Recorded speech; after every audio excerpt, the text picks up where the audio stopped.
Potholes, both big and small, can be a bitch. If you do drive through one, check these following areas on your vehicle to make sure it didn't cause a problem that needs to be fixed.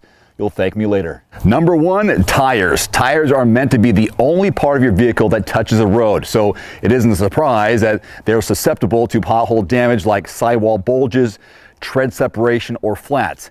These can happen because potholes often have a hard edge that compresses the tire against the wheel on impact, slicing the rubber or snapping the belts that hold the tire together. Cars with low profile tires are particularly prone to pothole damage. Take it from me, I've learned from personal experience. Next, your wheels. Scraping your rims never looks good, but even the worst curb rash can't damage a wheel like a pothole can. Hard angles and potholes apply impact force to wheels in ways they weren't designed to handle, leading to bends, chips, or cracks. A bent wheel won't roll smoothly and may not be able to form an airtight seal with the tire. Chips are especially easy to notice since they look like a big chunk missing from the rim where the rim and the tire should be meeting. However, cracks can be subtle hairline fractures along the wheel circumference or in one of the spokes. Sudden jarring hit against potholes can cause a wide variety of suspension problems, including misalignment, broken ball joints, and damaged shocks or struts. A suspension bent out of alignment can usually be put back together by a qualified mechanic, but until it's fixed, you may notice your steering wheel is off center, your car pulls to one side, the handling feels loose, and your tires wear unevenly. Unusual vibrations and sounds, wandering steering wheel, poor ride quality, and vehicles leaning to one side can indicate a broken ball joint, struts, shocks, which usually needs to be replaced outright. Since exhaust pipes run along the undercarriage of a car, they're a perfect target for potholes.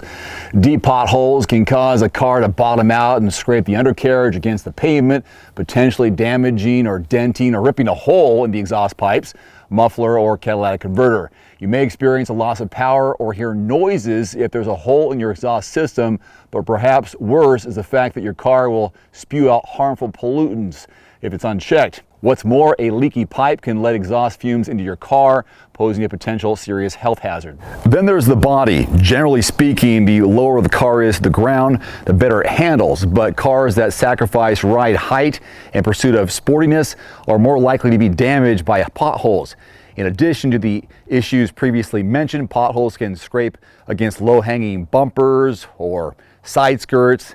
While this type of damage is usually cosmetic and doesn't affect the safety or performance, it's still something that drivers who care about their car would run to avoid. The good news is that most potholes aren't big or deep enough to pose a threat to your vehicle. With correctly inflated tires and aligned suspension, chances are it'll roll right through them. However, as seasons change and potholes grow, you need to stay alert and avoid them as best you can. If you don't, you'll risk expensive car part repairs and replacements. So how does your air conditioning system affect your engine? How much power does it draw away? This video should help.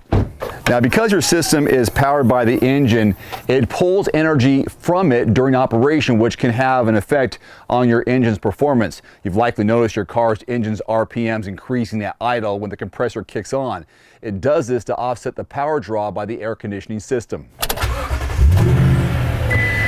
As for the question of how much power it draws, there's no one answer, as it depends on the make and model, the engine, the condition of the engine and the air conditioning system, and much more. It also depends on your acceleration and the year. Most cars manufactured after the year 2000 have a relay that shuts off air conditioning at wide open throttle to ensure ample power for the engine under hard acceleration.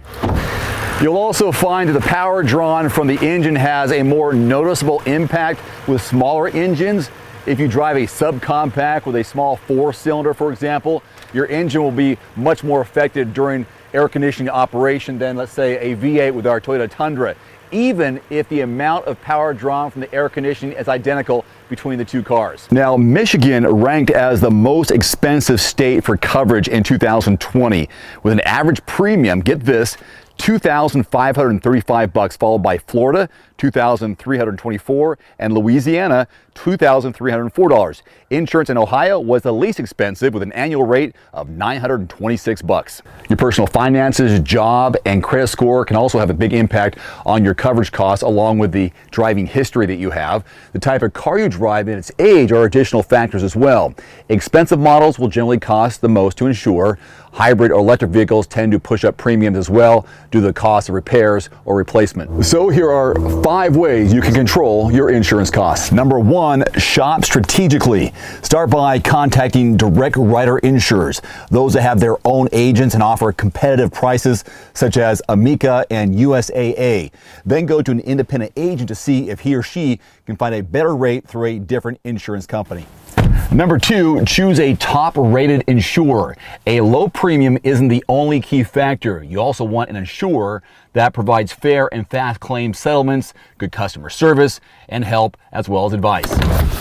Number 3, don't skimp on essential coverage. Make sure you carry enough liability coverage which pays for bodily injury and property damage that you may cause to someone else in a crash. Get more than the legal minimum, even if you don't have much in assets to protect.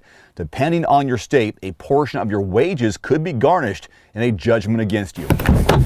Look for some cost-cutting options. Choosing a $1,000 comprehensive and collision deductible instead of $500 can reduce your costs by 11%. If your car is older, consider canceling your collision and comprehension altogether, because you could end up paying more than you would get back in repair and replacement costs. Last but not least, be a careful driver. Driving violations or claims can push your rates up sharply. For example, texting or using a cell phone while driving can hike your premium by more than 20%. An at-fault accident can cause a result in a 31% increase. And if you get a citation for reckless driving, expect your rates to soar by 61%. The following are some of the highest repair costs and averages for common repairs on your car, SUV, or truck. These estimates are based on RepairPile.com's data for labor and parts. These estimates are limited to vehicles sold within the past 5 model years. Let's begin with the air conditioning compressor, which usually lasts for about 100,000 miles. If yours fails, remember that AC is not only for comfort, but also for helping remove fog from your windows. Your air conditioning won't work without a functioning compressor. The average cost for all cars nationally is $1,200, but luxury cars can cost 3 or 4 times that. Next, the alternator is driven off the car's engine. It uses the current it produces to charge the vehicle's battery and run electrical systems.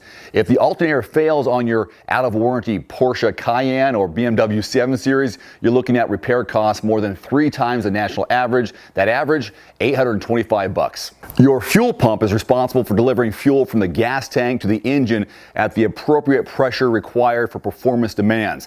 The fuel pump on most modern vehicles are electric and mounted in the fuel tank. Fuel pumps are not part of a regular maintenance schedule and only need to be replaced when they fail. Most fuel pumps should last well past 100,000 miles.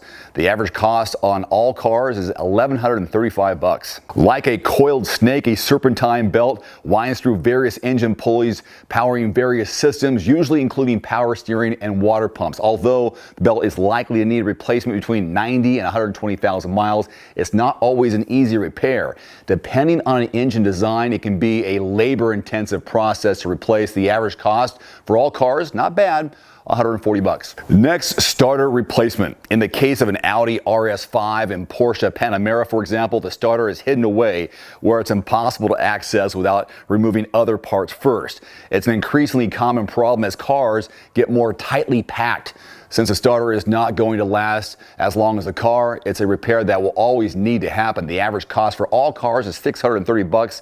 For the Audi RS5, $2,700. Suspensions wear out over time from regular use, so you should budget for repair or replacement if your car has close to 100,000 miles on the odometer. The Porsche Panamera offers an air suspension that promises a smoother ride and more responsive handling than a traditional setup, but it's a complex system made up of expensive parts. That's true for all air suspensions, so keep that in mind if you're shopping for a car that offers one. The average cost for all cars, $937. The Panamera, $4,800. A timing belt is what keeps your engine's valves and pistons moving in sync. If it fails, your engine won't run. Timing belts need to be replaced on or before schedule and usually aren't covered under warranty. If your car has one, the owner's manual should tell you how many miles you can go between replacements. If you're buying a used car with a timing belt, make sure it has been replaced before you buy it, or factor in the cost of replacement when negotiating the price. The average cost for all cars, $679. If your car's water pump fails, your engine could overheat and require a very costly repair, and it's an especially common repair as cars age. A water pump is vital to a car engine's operation because it ensures the coolant keeps moving through the engine block, hoses, and radiator and maintains an optimal operating temperature. The average cost for all cars, $710. So I hope you found this video helpful. If you got a video topic suggestion, subscribe and then leave it in the comment section below. Thank you very much. By the way, I post multiple new videos every week, from car reviews, news, tips and advice, and product demos from time to time. Thanks again for watching. See you next time. Adios. Thanks for watching. Please click subscribe and give us a thumbs up. See you next time.